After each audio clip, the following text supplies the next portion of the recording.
তো hello everyone, তোমরা সবাই কেমন আছো? আশা করি ভালো আছো, আর আমিও খুব ভালো আছি।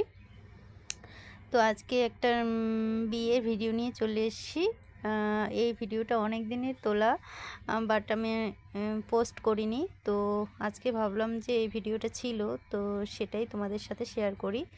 তো আমরা গিয়েছিলাম বিয়েবাড়ি গঙ্গারামপুরে। আমার একটা জামাইবাবুর মেয়ের বিয়ে ছিল, মানে আমার বরের জামাইবাবুর মামাতো মেয়ের জামাইবাবু হবে, তো ওর মেয়ের বিয়ে ছিল, মানে ভাগ্নির বিয়ে ছিল।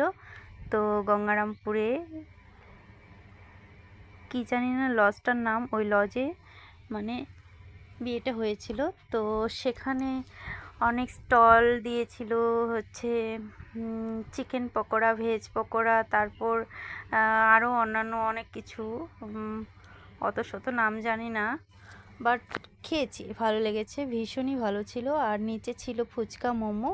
তো আমাদের তো সেগুলোই, মেয়েদের ফুচকা ফেভারিট, তারপর হচ্ছে মোমো। তো সে স্টলে খাওয়া দাওয়া করে আমরা গঙ্গারামপুর যেহেতু কাছে, লজটা কাছেই ছিল, আর কাছে কসমো বাজার ছিল, তো সেখানে রাত্রিবেলায় আবার চলে গেছি বাজার করতে। আর বিয়েরও গিফট কেনা হয়নি, তো সেই জন্য চলে গেছিলাম বাজার করতে।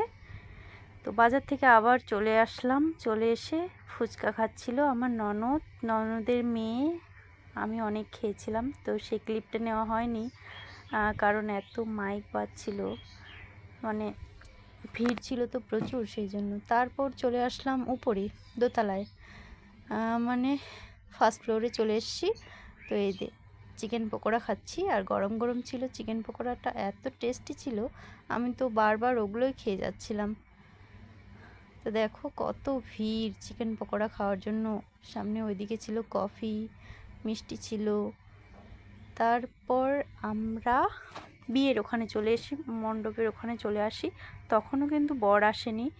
তো এই যে আমার ভাগ্নি কনের সাজে দাঁড়িয়ে আছে, কিছু ফটোশ্যুট করছিল, তো সেটাই আমরা দেখছিলাম সবাই মিলে। আর পুচকিটা বারবার ওর কাছে যাচ্ছিল, মানে আমার ননদের মেয়ে। এই যে ফটোশ্যুট হচ্ছে ওইদিকে, আর ওইদিকে লোক বসে আছে অনেক, বিয়েবাড়ির আত্মীয়জনগুলো অনেকে বসে আছে, কেউ কেউ স্টলে গেছে খেতে। তো তারপর আমরা খাওয়া দাওয়ার দিকে চলে গেছি। তখন বাজে 1:30, মানে এত রাত হয়ে গেছে, তখন আর খাওয়ার ইচ্ছে করেনি। চিকেন পকোড়া আর মোমো খেয়ে পুরো পেট ভর্তি হয়ে গেছে, জায়গা ছিল না। তো এই যে দেখো মেনুতে অনেক কিছু ছিল, তো সেই ক্লিপগুলো নিতে পারিনি, কারণ খেতে হবে, রাত হয়ে যাচ্ছিলো, এদিকে বাড়ি আসতে হবে। তো বাবা বলছিল তাড়াতাড়ি করো, তো সেই জন্য সেই ক্লিপগুলো নেওয়া হয়নি, তো তোমাদের সাথে শেয়ার করাও হলো না। তারপর বাড়ি চলে এসেছি, আর দেখো এখন ঘুমানোর জন্য বিছনা করে নিয়েছি, আর এগুলো খুলে তারপর ঘুমোতে যাব। সো টাটা গাইস, দেখা হচ্ছে নেক্সট ব্লগে।